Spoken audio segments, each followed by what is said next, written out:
Conéctate con el universo mágico de la tradición oral, leyendas urbanas, mitos, ufología, extraterrestres y fenómenos inexplicables, entre otros. Bienvenidos amigos una vez más a Conectados al Misterio. Quien les saluda, Gustavo La Paz junto a Iván Martínez. Le damos la bienvenida a este programa. Muchas gracias, Gustavo, y una vez más vamos a tratar los grandes misterios de la humanidad. En este caso vamos a hablar de grandes personajes misteriosos de toda la historia. Personajes que han pasado desapercibidos y que encierran unos tremendos misterios. Claro que sí, ellos son Hermes Trismegisto, Francisco Piria, Umberto Pitamiglio y John Dee. Gente conectada con saberes bastante ocultos y diría que siniestros, pero que la verdad encierran un misterio bastante importante. En primer lugar, vamos a hablar de Hermes Trismegisto, uno de los personajes más importantes de toda la historia bajo mi juicio. Este hombre surgió por Egipto hace ya mucho tiempo y fue el creador de la alquimia. Este hombre lo que hizo fue generar una serie de libros, entre ellos el Kybalión, la Tábula Esmeralda y el libro de Thoth. Libros que fueron fragmentados y enviados por diferentes doctrinas y disciplinas discretas. Se generó en Antiguo Egipto un comité de sabios, unos sabios que, según se dice en la Tábula Esmeralda, venían de épocas mucho más antiguas, de continentes olvidados. Podríamos mencionar algo sobre la Atlántida, Lemuria o incluso el continente perdido de Hiperbórea, pero yo creo que eso nos daría para otro videoprograma. Hermes Trismegisto, con ese comité de sabios, lo que hizo fue crear el hermetismo. ¿Qué es el hermetismo? El hermetismo son unas doctrinas, unos saberes antiguos que lo que implica es el conocimiento del universo mediante la mente y una serie de valores que luego hablaremos. Esto está muy bien recogido en el libro del Kybalión. Pero en general, Hermes Trismegisto lo que quería conseguir era infundir ese conocimiento solo a unos elegidos, a una élite, a unos pocos. Y eso lo vemos en diferentes doctrinas como la masonería y otras órdenes. Podríamos hablar largo y tendido sobre el Kybalión y los saberes que este hombre, Hermes, dejó en sus obras. Pero antes de continuar me gustaría comentarte una cosa sobre este señor, Hermes. Mucha gente ha atribuido la persona de Hermes con Enoc. Enoc era uno de los profetas apócrifos dentro de la Biblia, ya que la Biblia está compuesta por otros libros que sencillamente la Iglesia ha desechado, los ha hecho apócrifos. No es que no figuren dentro de la Biblia, sino que están ahí y refuerzan varios textos. Enoc fue un profeta que fue llevado a los cielos por unos carros de fuego, unas máquinas que bajaron y descendieron de las estrellas. Esto lo podéis encontrar en el libro de Enoc. Se ha atribuido a la figura de Hermes Trismegisto el mismo nombre que Enoc. Muchos dicen que no es así, otros dicen que sí. Yo personalmente pienso que el secreto de la alquimia, esa piedra filosofal que llegó a descubrir Hermes Trismegisto, tuvo también repercusión en Enoc, ya que Enoc y Hermes tendrían una vida muy longeva. Pero en fin, si hablamos de los principios del legado que nos dejó Hermes Trismegisto, veremos que nos explica cómo una idea panteísta del universo, es decir, Dios está en todo, nosotros somos la esencia de Dios, al igual que una piedra, al igual que la hierba, la naturaleza, todo forma parte de el todo en mayúscula, un gran conjunto que nos hablaría de que todo está formado por una mente, y esa mente es una sustancia que forma las cosas. Pero bueno, dejando esto al margen, podríamos continuar con la siguiente persona. Aquí tenemos, amigos, otro de esos personajes que han marcado huella en su paso por este planeta. Amigos, el hombre empresario y alquimista. Él es Francisco Piria, hijo de inmigrantes italianos, nacido en Montevideo en 1847. Desde muy pequeñito su padre fallece y su madre lo envía a Italia para que sea educado por su tío, que era un monje jesuita. Regresa al Uruguay cuando él ya tenía 12 años, pero a los 16 él se enlista como voluntario en el ejército. Posteriormente se dedica al comercio y al principio vendía relojes, abrigos, pero el cambio comienza a operarse cuando se mete en los negocios de bienes raíces. Compraba grandes extensiones de tierra y posteriormente los fraccionaba en solares y les remataba. Para su época tenía mucha visión empresarial. Hacía una publicidad de sus negocios mediante afiches que por lo general exageraban la nota. Como si esto fuera poco, para que la gente acudiera a masa a sus remates, le facilitaba coches de tranvías como medio de locomoción gratuito y a veces hasta la friolera de 50 vagones llevan a esos trenes. Y antes de la subasta obsequiaba a los asistentes con comidas, bandas musicales y fuegos artificiales. Para tratar de convencer a los posibles compradores, vendía las tierras a pagar a largos plazos, hasta 30 años inclusive, lo que en ese momento constituía una innovación. Estamos recordando que esto era más o menos sobre 1870 aproximadamente. No solo fraccionaba los terrenos, sino que creaba calles, manzanas y plazas. Así llegó a fundar 70 barrios en Montevideo, algunos en localidades del interior del país y hasta pueblos. Después de visitar la Riviera Francesa, regresó al Uruguay y compró 27.000 hectáreas de terreno junto al mar en el departamento que se llama Maldonado. Y en 1890 fundó allí la ciudad balnearia de Piriápolis, su propia ciudad. Según se afirma, esta es la única ciudad en el mundo construida únicamente por un particular. Montó una impresionante infraestructura para desarrollar el turismo que, salvo él, casi nadie pensaba que pudiese convertirse en una importante fuente de recursos económicos. Construyó un puerto, lujosos hoteles y hasta instaló un tren que pagó de su propio bolsillo. En uno de sus habituales viajes a Europa, se llevó un puñadito de tierra de Piriápolis y regresó a Francia con las cepas que habría de plantar. Tenía la intención de crear una ciudad autosuficiente. La leyenda dice que Piria era un alquimista. Incluso hasta hoy en día algunas personas bromean de que lo ven aparecerse en su propio castillo y aquellos que anden por Piriápolis tal vez puedan escuchar los ladridos de su perro. Pero lo que no cabe dudas, amigos, es de la gran cantidad de símbolos alquímicos que ha dejado este creador. De hecho, el nombre que iba a tener en un principio la ciudad era Heliópolis, ciudad del sol, que de acuerdo a la mitología utilizada en la alquimia, es un lugar donde renace el ave fénix.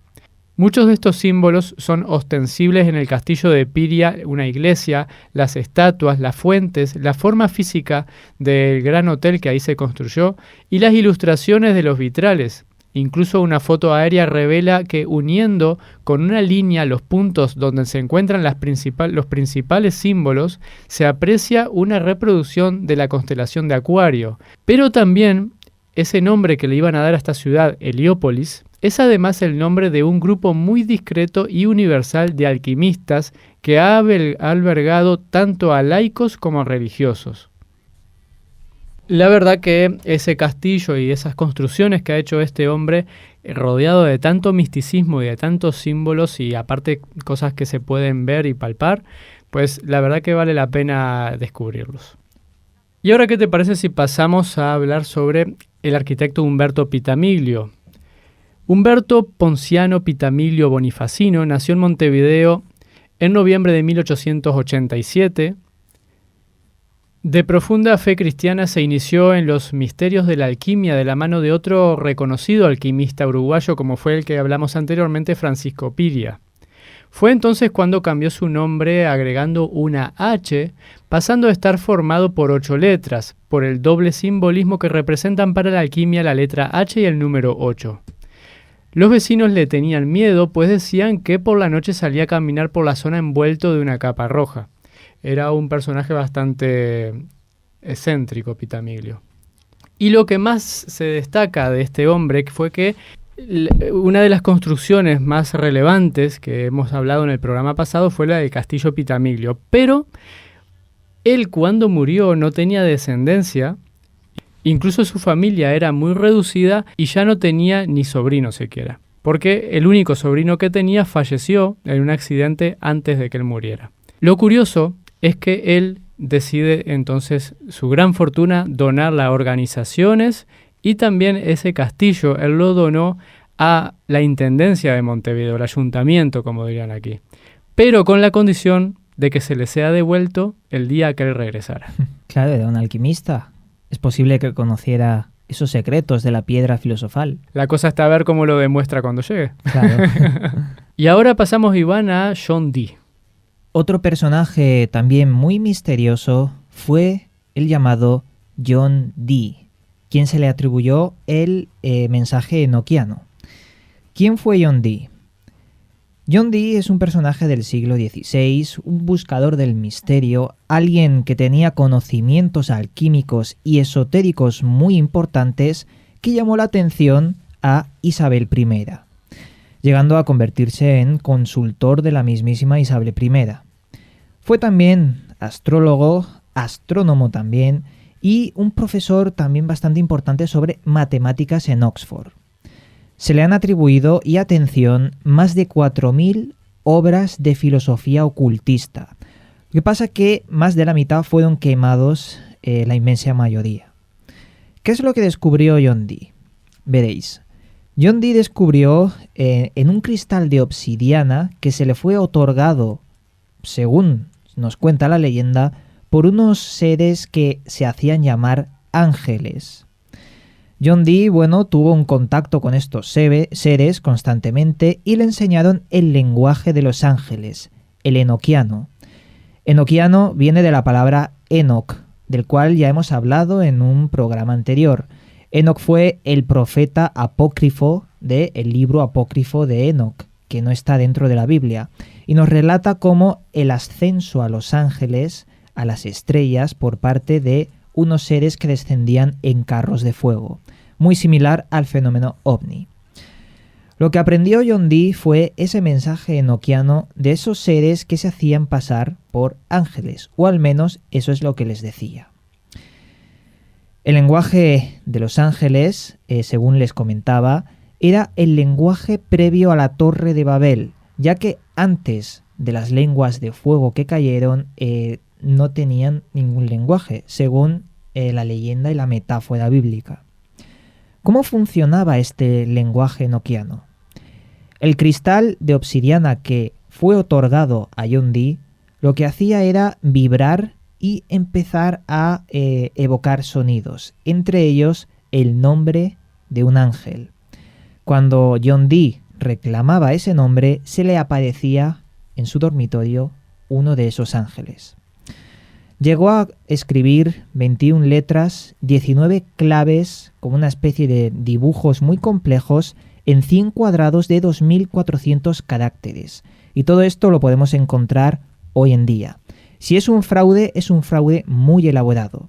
No digo que sea de los ángeles, obviamente, pero sí es un amplio estudio sobre simbologías. Podemos encontrar números mágicos, incluso invocaciones de estos mismos ángeles. John Dee, según cuenta la historia, contrató a varios mediums que le ayudaban a, descifrar esas claves, esos lenguajes enoquianos. Pero muchos de esos mediums empezaron a enloquecer. Incluso algunos murieron en extrañas circunstancias por haber atendido esos mensajes. Todo esto según la leyenda, obviamente. Al cabo del tiempo, John Dee recibió un segundo objeto, una bola de cristal. Una bola de cristal. Esta bola representaba un conocimiento que le decía a John Dee la existencia de los 30 éteres, unos lugares que estarían mucho más allá del conocimiento humano, el conocimiento de los ángeles.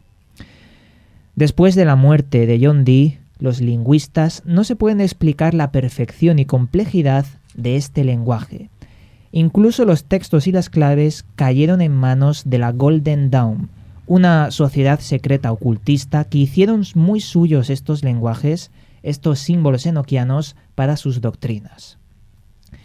John Dee se dice también en su particular historia y leyenda que descifró uno de los manuscritos más misteriosos del mundo, el manuscrito Voynich, un manuscrito que está escrito en una lengua que todavía no se ha podido descifrar hoy en día y que, bueno, es la joya de la criptografía que tenemos hoy en día. No se ha podido descifrar. Al parecer ese manuscrito se habla de que, bueno, nos habla de alquimia, espagiria, medicina, astrología. Según la leyenda, como os he estado diciendo, John Dee descifró parte. Lo que pasa que aún no tenemos constancia de eso. Y como chascarrillo, el gran escritor y novelista Howard Phillips Lovecraft atribuyó la traducción en inglés del llamado Necronomicon, un libro ficticio que está presente en sus obras y que se le menciona a John Dee cuando se hace alusión a este libro. Vemos que este personaje, John Dee, ha estado muy relacionado con el mundo del contacto, los contactados, como llaman en ufología. No sabemos si eran ángeles o si eran otros seres o si es un fraude, pero el caso es que tenemos ahí esos símbolos. Pero bueno, yo creo que hemos ya tocado bastantes personajes misteriosos, Gustavo. Claro que sí, muchos de ellos fueron muy adelantados a su época, como hemos visto. ¿Qué te parece, Iván, si adelantamos un poquito qué es lo que vamos a ver? El tema es bastante apasionante, que yo sé que te gusta mucho, que es el tema de la simbología. Exacto, hay muchos símbolos que están presentes en nuestro día a día, los vemos constantemente y no sabemos qué significa. Pero al descubrir qué significan estos símbolos, nos podemos llevar muchas sorpresas. Claro que sí, hay muchas cosas ocultas detrás de todos esos símbolos. El tema que tenemos hoy se trata de la simbología. Vamos a intentar describir muchos de los símbolos que desde la noche de los tiempos han acompañado al hombre. Símbolos que encierran grandes misterios. Así es, misterios y también secretos y mucha información si uno sabe verlos con ese ojo crítico y empezar a comprender también qué hay detrás de todos ellos. ¿Qué te parece si comenzamos entonces con algunos de ellos? Mucha gente conocerá el pentagrama. Este icono ha sido llamado la estrella de 5 puntas. El pentagrama también, el tetragramatón o la estrella flamígera. Es un símbolo para la protección de los magos en la antigüedad y el control del espíritu. El círculo aislaría al mago de ataques mágicos. El hombre controla todos los elementos espirituales de la naturaleza: el agua, el aire, la tierra, el fuego y también el éter, que sería la parte espiritual. Estos elementos son de origen divino, proporcionados por una deidad espiritual, simbolizando la protección, el saber de los maestros y la lucha contra el mal. Si quieres, nos puedes relatar el símbolo contrario. Es el mismo símbolo, el pentagrama, pero invertido. Así es, se llama tetragramatón invertido. Este icono simbolizaría todo lo contrario al que estuvo comentando Iván anteriormente, porque este va con las puntas hacia abajo. Es el símbolo del mago negro, el ángel caído. El mago que utiliza este símbolo valora más lo material, dejando de lado lo espiritual, y se conforma con los placeres carnales y conseguir satisfacer el ego. Ha sido utilizado con un símbolo bastante satanista por muchos ocultos de semejante índoles. Quien es tentado por la oscuridad cae en su más profundo abismo, donde residen otros secretos. ¿Qué te parece, Iván, si seguimos con la pirámide inacabada? La pirámide inacabada, un símbolo que está repleto de conspiraciones, el símbolo del control, utilizado por una de las sociedades secretas más antiguas y poderosas de todos los tiempos, los Illuminati. La pirámide representaría las distintas clases sociales, dispuestas en varios escalones. Cuanto más abajo de la pirámide te encuentres, menos derechos tienes, menos iluminado serás y, sobre todo, menos saber contendrá tu alma. El pueblo iría debajo, más arriba gente con más poder adquisitivo y en la cumbre los oligarcas que controlan los gobiernos. Pero, ¿por qué está inacabada? ¿Por qué la cumbre es invisible para nosotros? Los que gobiernan en las sombras tendrían capacidades que van mucho más allá de las terrenales, se aprovecharían de nuestro dolor, sufrimiento y nuestras iniquidades, manipulando la sociedad y controlando a la humanidad. Los rayos que estarían detrás del ojo del destino pertenecen a Sirio y simbolizan el conocimiento antiguo de los dioses que vinieron de las estrellas y se lo otorgaron al pueblo. Sabemos que es sirio ya que unas de las pirámides más importantes de Giza están alineadas con estos astros, aunque hay también una particular lucha entre si es sirio o el cinturón de Orión, pero bueno, eso lo dejamos ahí. Es el símbolo del control impreso en los billetes de $1. ¿Qué te parece, Gustavo, si nos comentas un poco sobre un símbolo muy espiritual llamado el yin y el yang? Claro que sí, muy conocido por muchos. Este símbolo se reúne en conceptos taoístas antiguos. Representan la dualidad de todas las cosas que existen en el universo, la lucha de dos fuerzas contrarias que forman parte de nuestra realidad. El yin es el principio femenino, la tierra, la oscuridad, la pasividad y la absorción.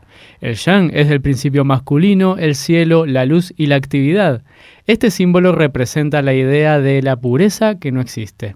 Siempre existirá luz en la más profunda oscuridad, y al revés, sin la luz no existirían las sombras. No todo lo bueno es tan malo y no todo lo malo tan bueno. Una filosofía trascendental e importante para la sociedad. Y antes de continuar, amigos, vamos a una breve pausa y continuamos.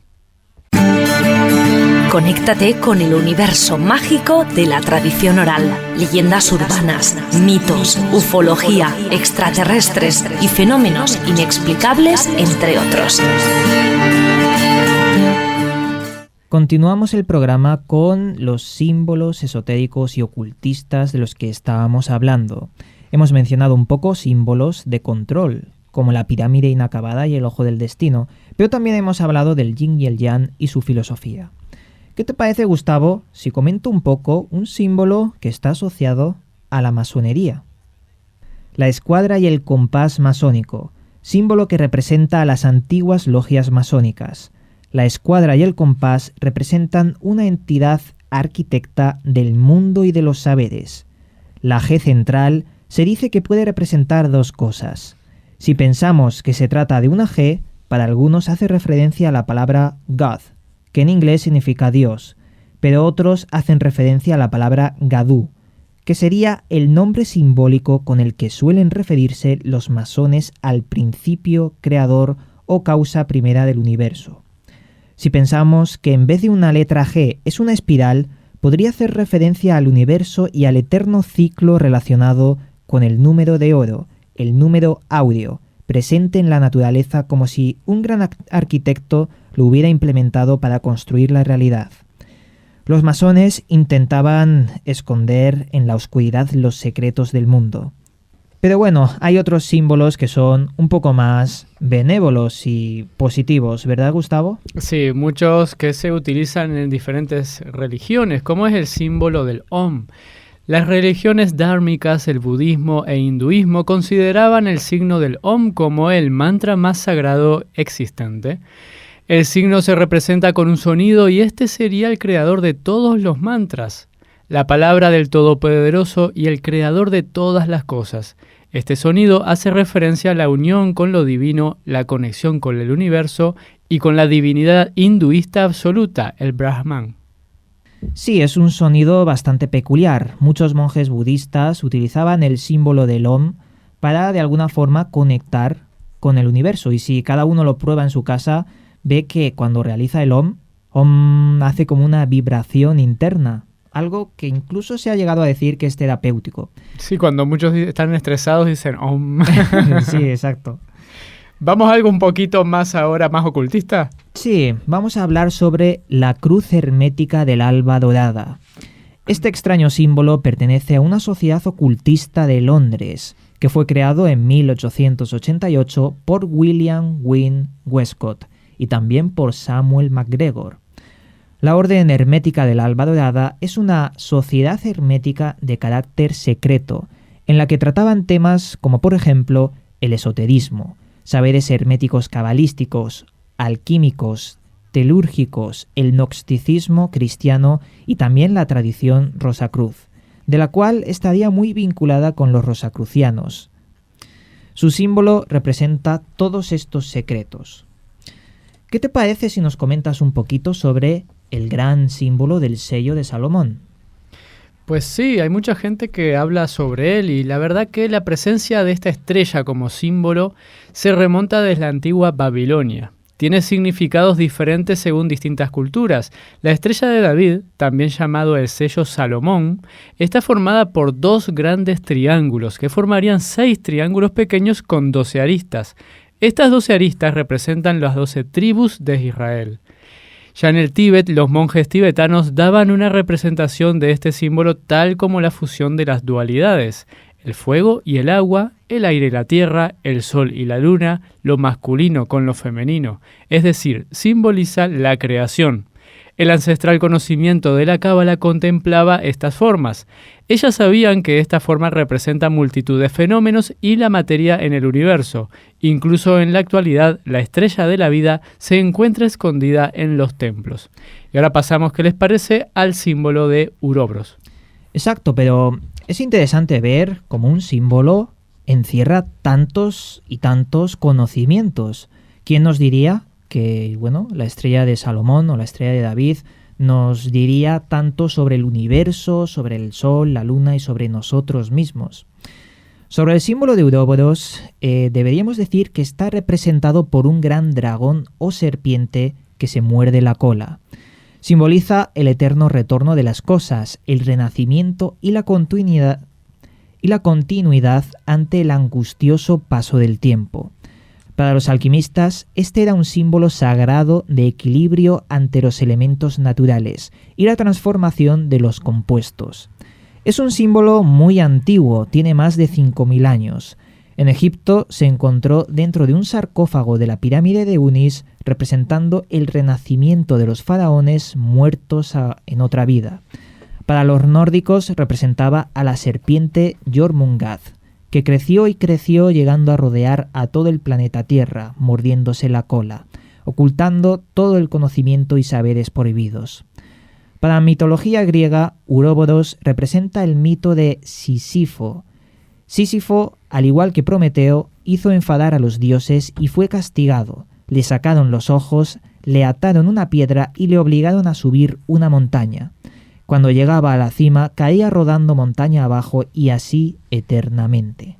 También hay símbolos, Iván, de que se van repitiendo en diferentes partes del mundo y en diferentes civilizaciones también. En China hay un famoso león que tiene como una bola debajo de su pata que también, si se mira el detalle de esa bola, es la flor de la vida.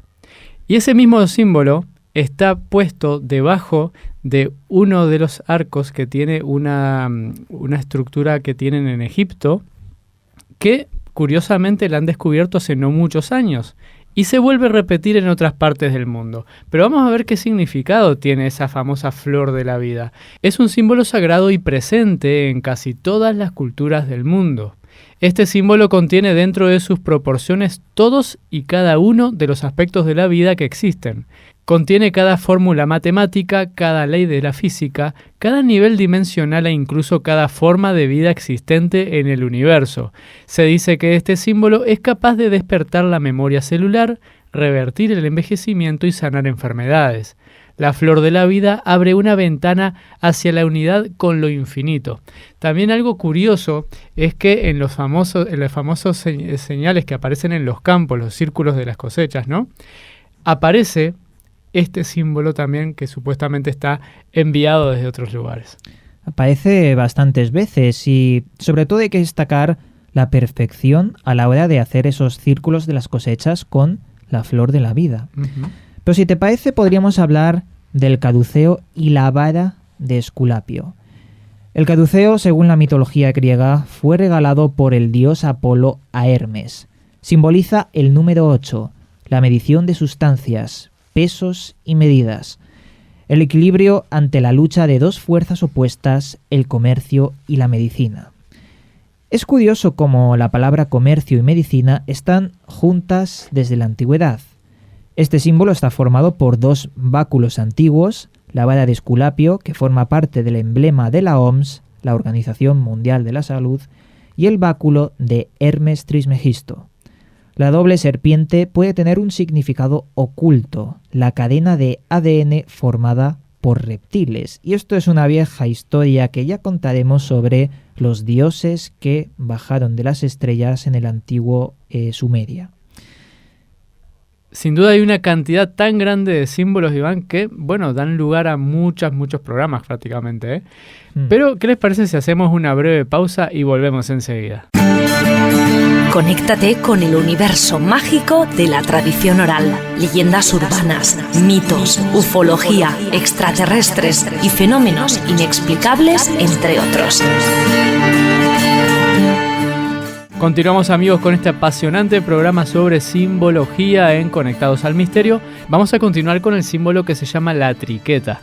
Contiene saberes de la cultura celta, la teoría de que todo está formado por 3 niveles: el físico, el mental y el espiritual. Su simbolismo pagano representa la muerte, la vida y el renacimiento, haciendo referencia a la fertilidad femenina, a la diosa triple, la doncella, la madre y la anciana.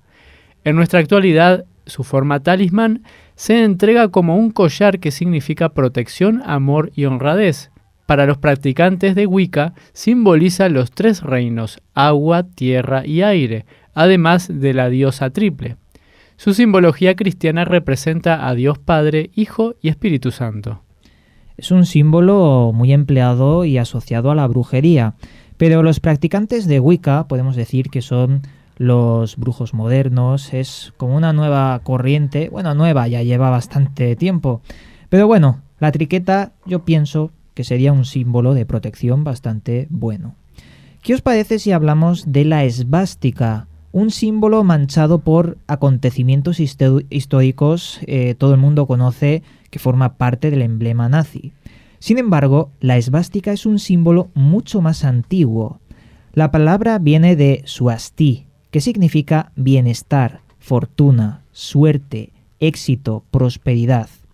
Los hinduistas la mantienen en todos sus templos. Si se gira hacia las agujas del reloj, representa la evolución del universo, el dios creador, Brahman. Si se gira al contrario, representa la involución del universo, el dios destructivo, Shiva.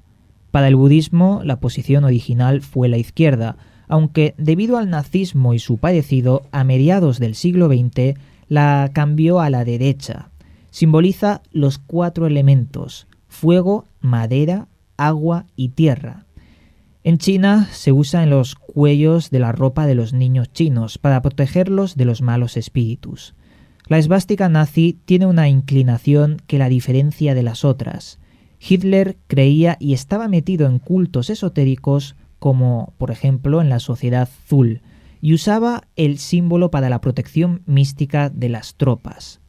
Es un símbolo muy antiguo. Los aztecas, los Hopi, los japoneses y muchas otras culturas ya lo utilizaron por ser un símbolo con un enorme poder. Veamos ahora uno de los últimos prácticamente de los que vamos a tocar hoy, que es el septagrama o la estrella de 7 puntas, vitriol. Este símbolo es la gran estrella alquímica. Representa los 7 planetas de la astrología antigua, muy diferente a la astronomía moderna. Simboliza los 7 chakras e interpreta a los humanos como un elemento alquímico catalizador de la piedra filosofal.